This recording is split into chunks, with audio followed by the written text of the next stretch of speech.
Hi, I'm Catherine Costa from 100mandalas.com. My YouTube channel is dedicated to mandalas, how to create them, and how to color them.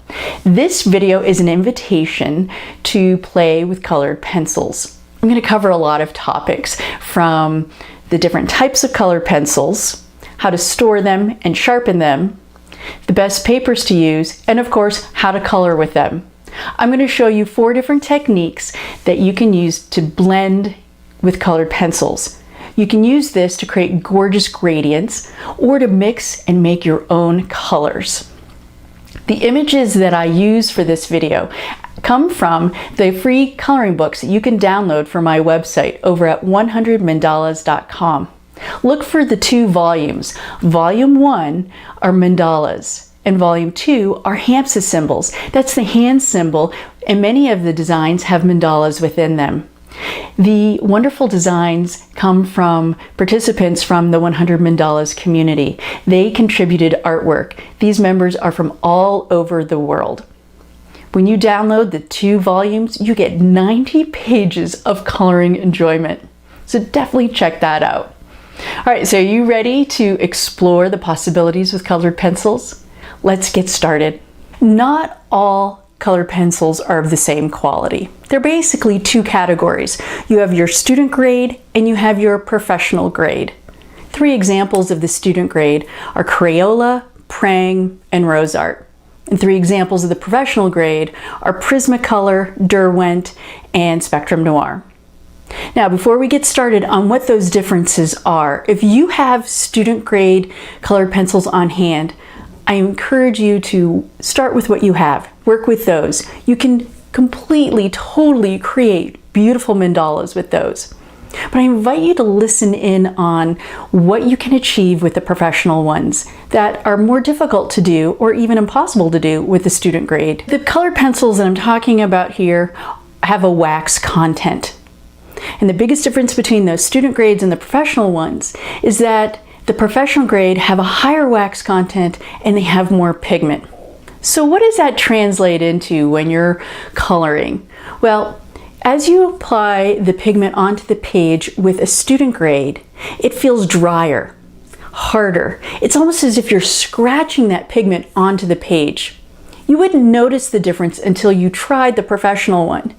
Those are creamier, smoother, and when you apply that pigment, it goes on, it just glides. And I have to warn you, once you try it, there's no going back.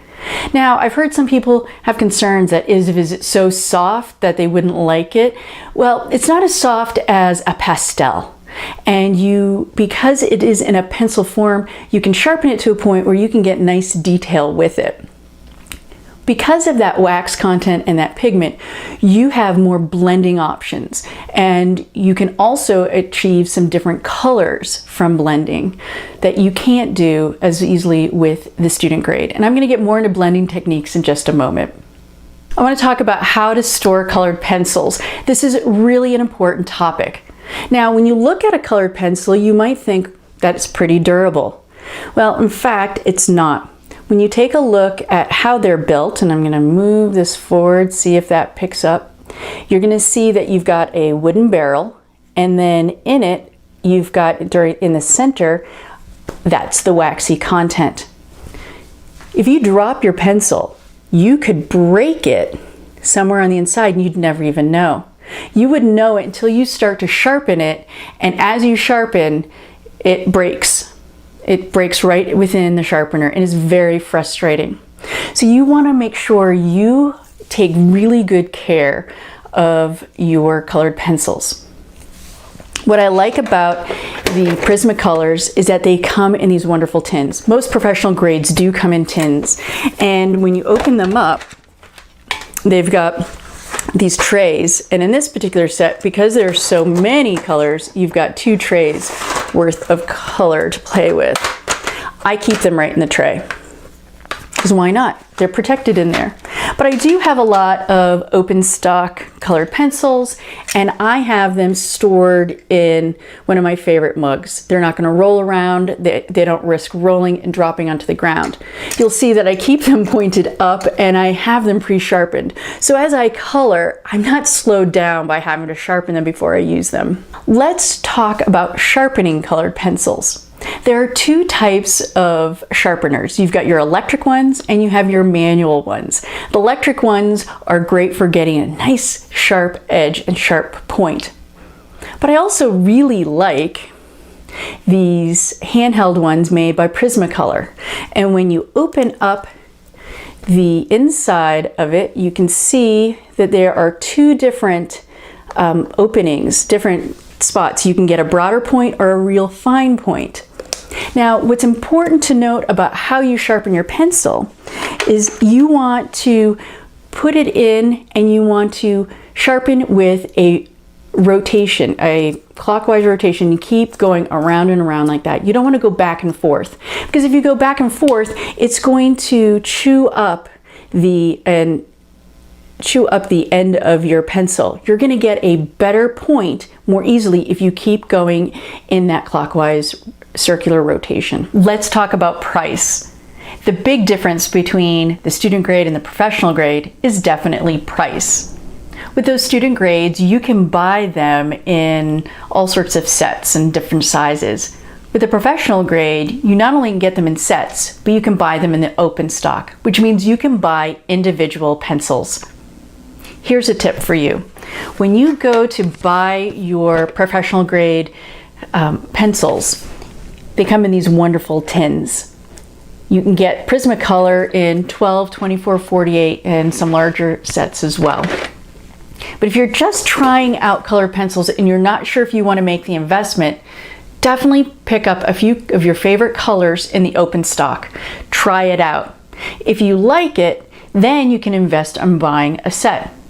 But I want to caution you, if you jump in and you buy the 12 set, and then you decide you really like it and you want more colors, when you go to buy the 24, 12 of those colors are the same ones that you just purchased in your 12 set. So you're going to have a duplicate of 12 colors. So I recommend either jumping in on getting the 24 set or the 48. Let's talk about paper.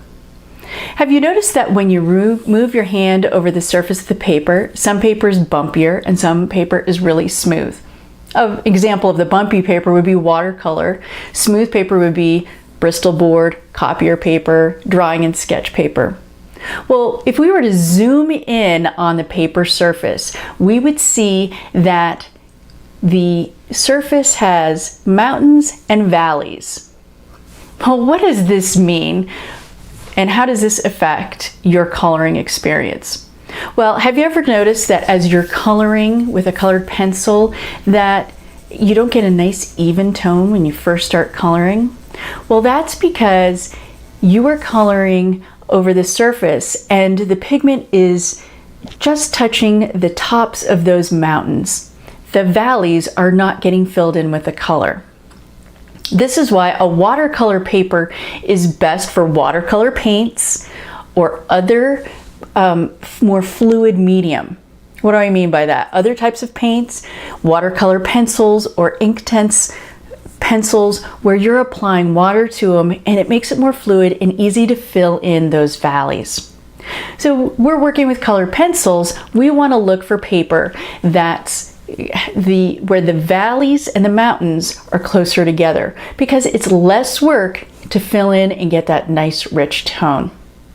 So that would mean looking for drawing paper, sketch paper, Bristol board, or even photocopy paper. One of my favorite papers to use when printing pages that I've downloaded off the internet is a paper by Hammermill called a cover stock, 60-pound, white.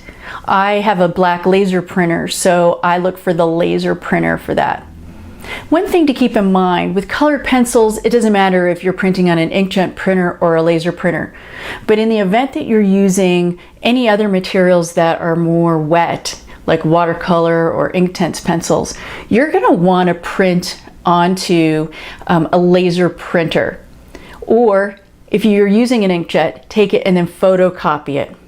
You see, the difference between a laser printer and a copier and an inkjet is how the ink is applied to the page.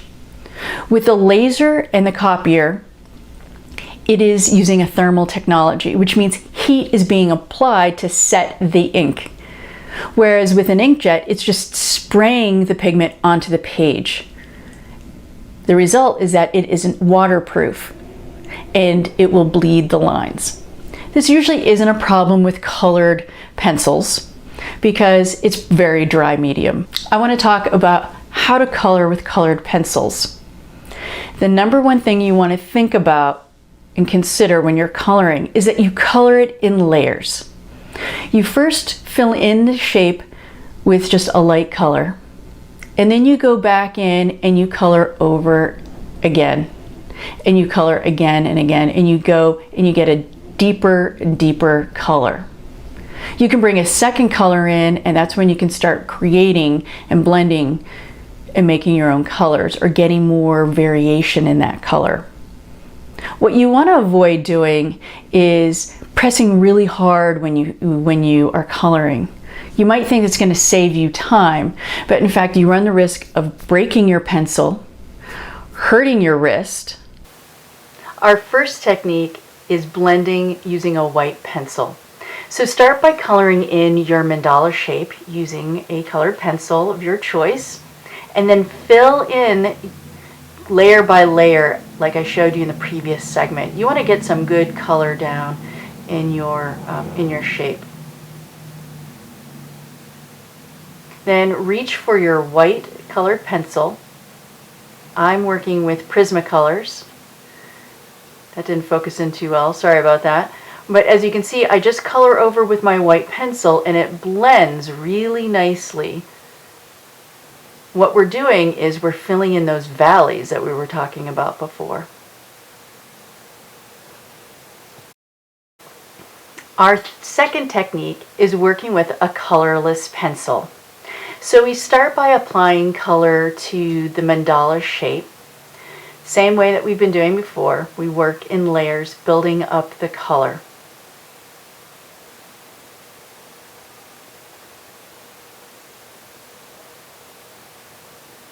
Prismacolor has a colorless blender. It's the same material as the colored pencils, only it doesn't have any pigment in there. So you color over your shape just like you would with a white pencil. And what we're doing is we're burnishing. We are pushing that color into those valleys. The thing that's great about working with the colorless blender is that it doesn't change the tone that you're using. Whereas if we go back and we look at the white colored pencil, what we're doing is by applying that white pencil, we are again pushing that pigment into those valleys so we get a nice even tone. But because we're using white, we're lightening it up. We're tinting the color. Now you might want that effect, you might want that lighter effect, but if you want that darker color, you're not going to want to use the white pencil.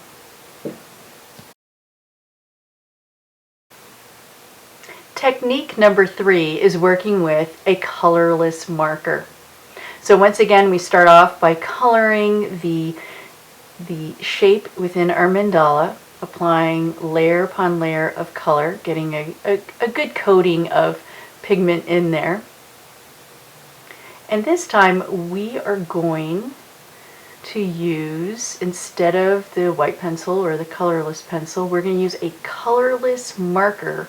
This is a blending marker from Prismacolor. It is an alcohol-based marker, and you go in and you just color in like we did the other techniques.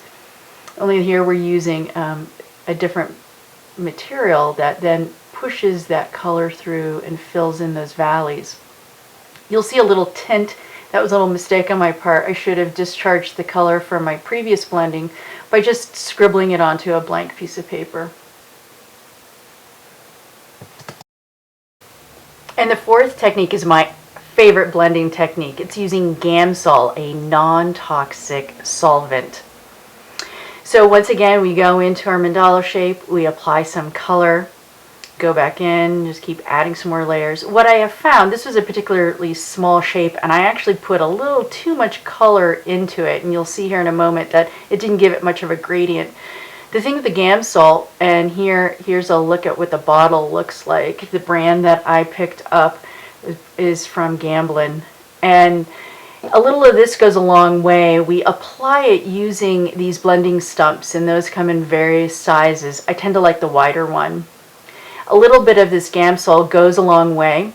So you just dip the tip of your blending stump into it, and then you just run that stump across, and it thins out the pigment and just fills in those valleys. You don't see a lot of gradient here because I put too much onto that little shape. So to clean the tips of your blending stump, you can buy these paddles that have sandpaper stapled to them. They have like several on there. So once you get one used up, you can just tear it off and you've got another sheet. What you do is you rub the tip of your blending stump over it, and it just pulls the color right off. Here's one that has charcoal on it, and you're just sanding down that paper tip so that way you can use it again for a different color.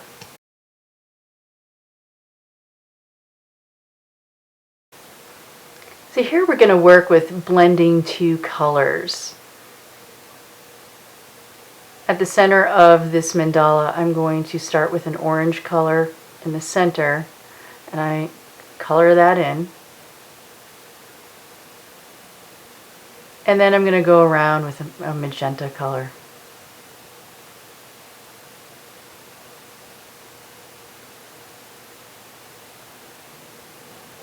I share in the show notes the exact colors that I use throughout this video in case you want to, if you really like them and you want to copy them. Okay, I load my blending stump with some of that Gamsol, and then I just go around and around and just see how it fills in the color really nicely. Once you apply the Gamsol on there, you can go back in with your colored pencil and color in some more. Because you've got that solvent on there, that color pencil just glides.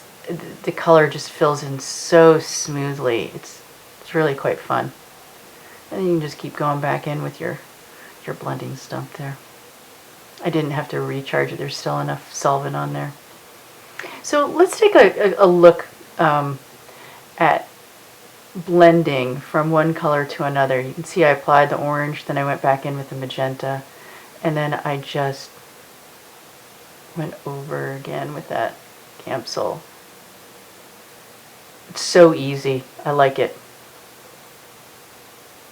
See, what am I doing here? I'm coloring in with that orange again. I filled the whole thing. Then I went back in with the magenta. And then this time, I'm using the colorless blender. So you can see, if you look, it doesn't blend as nicely as the Gamsol. There's a little bit of a line between where the magenta is and the orange. So if you want a smooth transition, definitely pick up some of that Gamsol. It's not that expensive. And it's odorless to my nose. Here I applied some orange, and then I wanted to warm it up, and I colored over it with some yellow, and then threw on some magenta at the tip, and then went with my favorite blending tool, and I colored back over it. So what was that yellow? I wanted to show you how bright that was. You can see just the difference there. And again, depending on how much pigment you put on is how vibrant it's going to look. And so here is that orange without the yellow, and then the magenta. I'm putting that, or applying that orange with just a little more intensity there. So you can see the first one I applied the orange just very lightly, and the second one with more color is applied.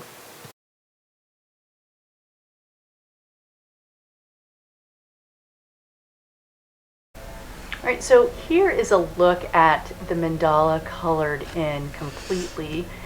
I used the Prismacolor colored pencils and the Gamsol for blending. This design is found in the Mandala coloring book over at 100mandalas.com. The artist is Alison Hurst from Bristol, United Kingdom.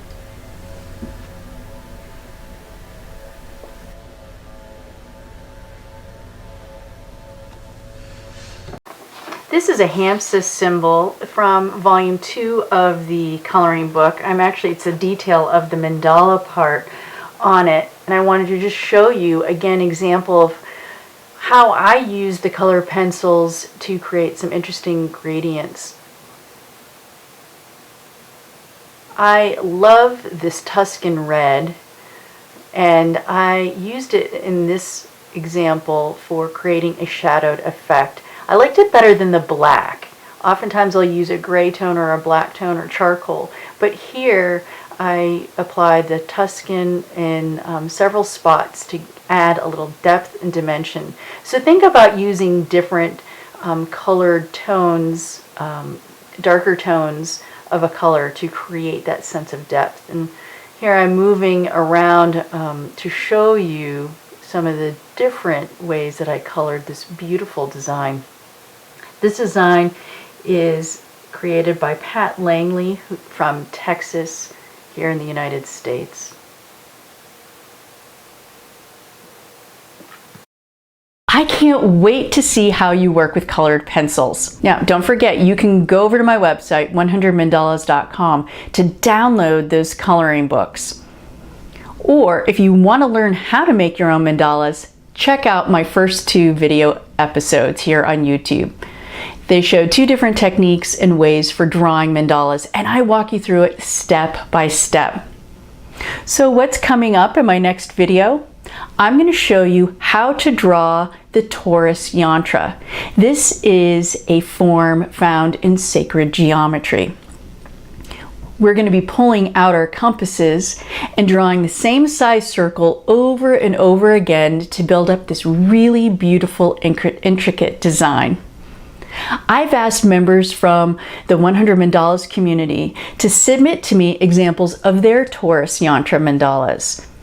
They submitted their yantras in different colors using different mediums, and it's the first gallery that will give you lots of ideas of where you can take this design form. If you want to be in one of my future videos, go on over to my website and subscribe to my newsletter. That's where I invite people to participate and be a part of my projects. If you liked this video, go over to YouTube and be sure to subscribe and like, and I would love to hear from you, so leave me a comment. If you have friends who would also enjoy it, be sure to share it with them. And every time you like, comment, and share on your social networks, know that that helps to support this program. I'm so glad you're here and joining me on this creative journey. And I want you to remember that you always have a place in the circle at 100mandalas.com.